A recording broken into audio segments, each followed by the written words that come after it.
you sent and posted something that caught my eye, that Rush Limbaugh's right-hand man is a black man. Mm-hmm. And I guess it caught my eye because I've had a serious question about Rush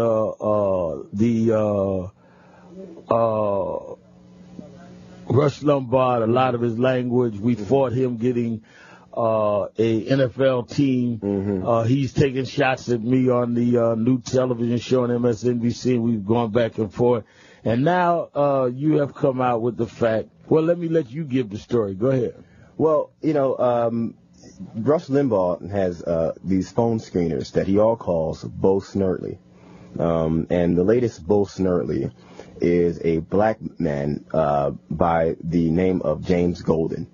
Now, I'm not sure how many of your listeners listen to Limbaugh's show, but James Golden is an African-American man who he actually classifies himself as an official Obama criticizer, OOC. And if you ever listen to Rush Limbaugh's show and you hear anyone giving any impersonation, whether it's an impersonation of yourself, whether it's an impersonation of President Obama, or any sort of ghetto black voice, it's James Golden. And he's a part of the Rush Limbaugh show. And, it was something, I guess, that was a shock to a lot of us who don't listen to Limbaugh, that he actually has an African-American who is helping to tell some of the racist jokes and participate in some of the racist skits that Rush Limbaugh puts out there. Now, do you think is this part of what emboldens him?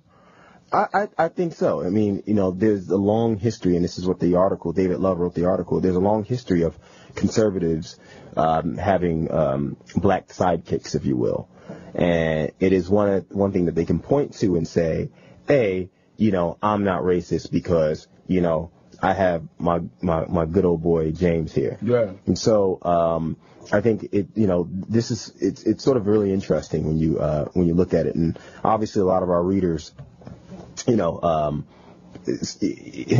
of look at this from the historic perspective, where, we've seen this happen before, where you see a lot of folks, whether it be Don Imus, who once he had some issues on air, he went out and hired some African-American co-hosts. So this is nothing new, but I just think it's always a shock.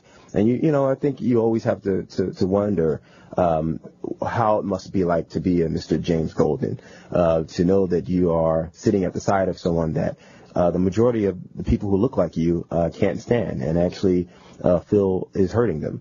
So it's a really interesting article.